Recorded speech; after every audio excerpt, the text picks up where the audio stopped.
What up, people? This is Vigilantee for reasonforrhymes.com. That's reason with the number 4 rhymes.com. Your black world, and tell it like a TI is. I want to hit you with this. Will hip hop ever get back to the hip hop we remember? What I mean by that, let me clarify. Will conscious hip hop ever get back to a state that people will respect it and support it like it used to be when it was dominant?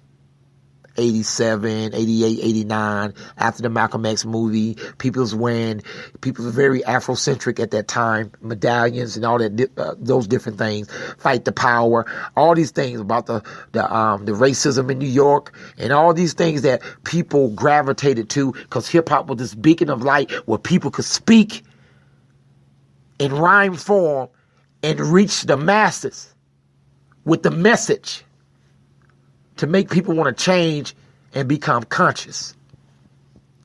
During that time, in its heyday, gangster rap also stepped on the scene, and it came with a conscious message. Shall I say, fuck the police?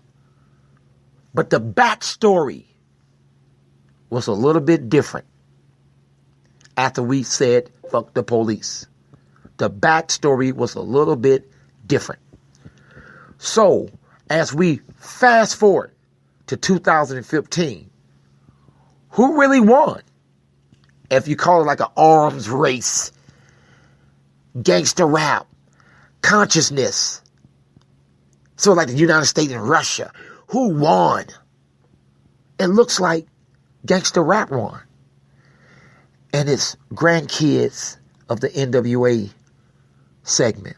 And there's other people that do gangster rap, and I'm not trying to diss gangster rapper, but I'm trying to make a point by saying there's more people right now that reflect NWA style of music than Public Enemy. Not even close. Now, do the radio have something to do with that? Yes. Do the Puppet Master have something to do with that? Yes. But we as people, we didn't support the Public Enemies when they kept coming out with different albums. Not because they was whack. We kind of drunk the Kool-Aid of gin and juice. We got caught up in that culture. And we didn't think about the repercussions of our kids. Look at the movie. Do you think a Public Enemy movie would do as good as an NWA movie? He said, well, Roger's different because you got Eazy-E, he passed away, and, you know, the gang violence and stuff that it reflects, it would be different. I will salute you on that. You're right. You're right.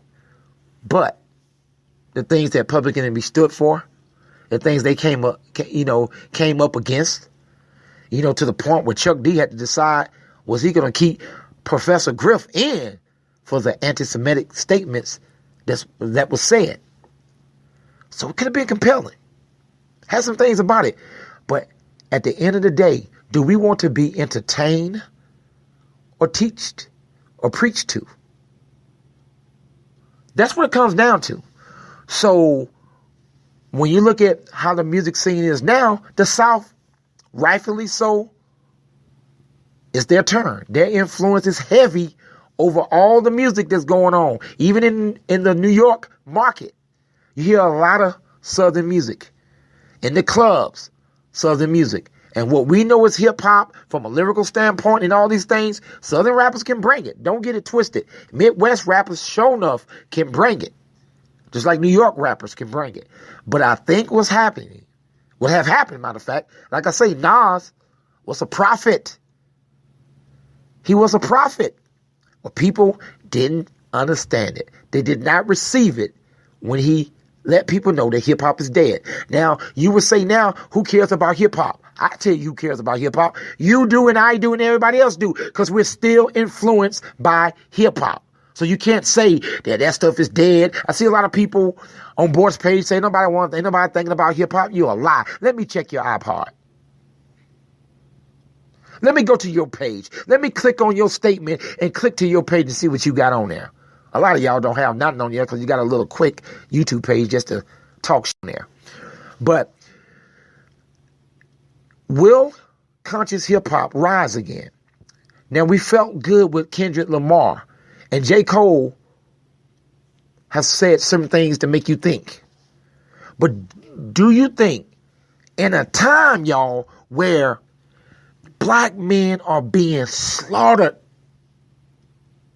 and killed right in front of your face, where you can spread the link to any social media about police brutality, the gang violence, and everything else right now, poverty, mass incarceration, and you still do not see hip-hop from a conscious standpoint rising when this is the time for it to rise? These are not happy times now.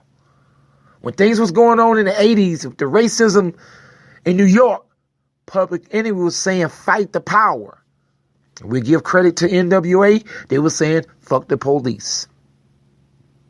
At that time, you saw the Rodney King thing, the riots. That can't even come close to what we're seeing when we say Walter Scott, Freddie Gray, Michael Brown, Eric Garner, Oscar, many more. Sandra Bland. It's not even close during that time, and people stood up. And this time, it's even worse. So, have hip-hop, conscious hip-hop, have it become powerless? I want y'all to tell me what you think. Some of y'all gonna tell me, get the fuck out of here, Vig. I want to hear that shit. But the ones that care about hip-hop and want to have a decent conversation, tell me, what do we do? Because you can say that hip-hop is dead, but we all listen to it. It still have an influence. It's just the people that are controlling it got it going that way instead of the way that can change people. It's still over anything else. Let me say this before I get out of here. Over anything else, when it comes to music, hip-hop is still the quickest way from a musical standpoint to get a message out right there in your face. You know what it is than any other genre. This has been Vigilante for reasonforrhymes.com. Tell it like the T.I. is. Yo Black World. Catch me on Twitter at VIGALANTEE. Let's talk. I am out.